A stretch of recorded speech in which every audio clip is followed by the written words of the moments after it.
Jai Mahamaya ki jai, Vishveshvari Mata ki jai, Bole Baba ki jai. We'll continue on with chapter 31.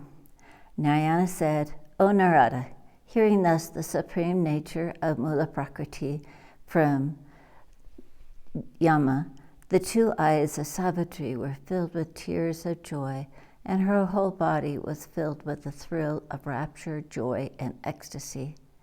She again addressed Yama. To sing the glories of Mula Prakriti is the only means of having all. This takes away the old age and death of both the speaker and the hearer. This is the supreme place of the Danavas, the Siddhas, the ascetics. This is the yoga of the yogins, and this is studying the Vedas of the Vedics. Nothing can compare even to 1/16th of the 16th part of the full merits of those who are in the Divine Mother's service. Call it mukti, immortality, or attaining endless cities. Nothing can come to it, O thou, the foremost of the knowers of the Vedas. I've heard by and by everything from you now describe to me how to worship Mula Prakriti and what are the ends of karmas, auspicious and inauspicious. Thus saying, the chaste Savitri bowed down her head and began to praise Yama in stotras according to the Vedas. She said, O Dharma Rajan, the son practiced of your very hard austerities at Pushkara and worshipped Dharma. On this, Dharma himself became born of Surya as his son, and thou art that son of Surya, the incarnation of Dharma, so I bow down to thee. Thou art the witness of all the jivas. Thou seest them equally, hence thy name is Sammana. I bow down to thee. Sometimes thou, by thy own will, takes away the lives of beings, hence thy name is Kranta. Obeisance to thee. Thou holdest the rod to distribute justice and promote sustenance on them, and to destroy the sins of the jivas. Hence thy name is Dandahara.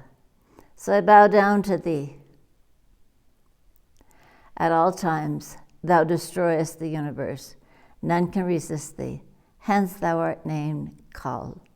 So obeisance to thee. Thou art an ascetic devoted to Brahma, self-controlled, and the distributor of the fruits of karmas to the jivas.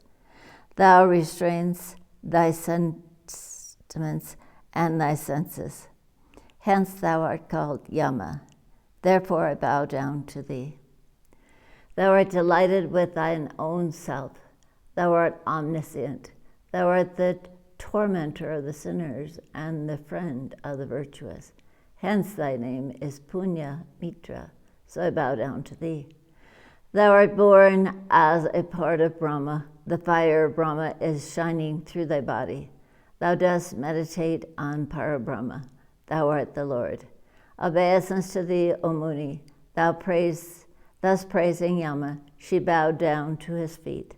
Yama gave her the mantra of the Mula Prakriti, how to worship her, and he began to recite the fruitions of good karmas. O Narada, he who recites these 8 hymns of Yama early in the morning, getting up from his bed, is freed from the fear of death. Rather, he becomes freed of all his sins, so much so that even if he be a veritable awful sinner, and if he recite daily with devotion this Yama Stotam, Yama purifies him thoroughly. Here ends the 31st chapter of the 9th book on Yama's giving Shakti mantra to Savitri in the Mahapuranam Srimad Devi Bhagavatam of 18,000 verses by Maharishi Veda Vyasa. Jai Mahamaya ki jai, Vishveshvari Mata ki jai, Bole Baba ki jai.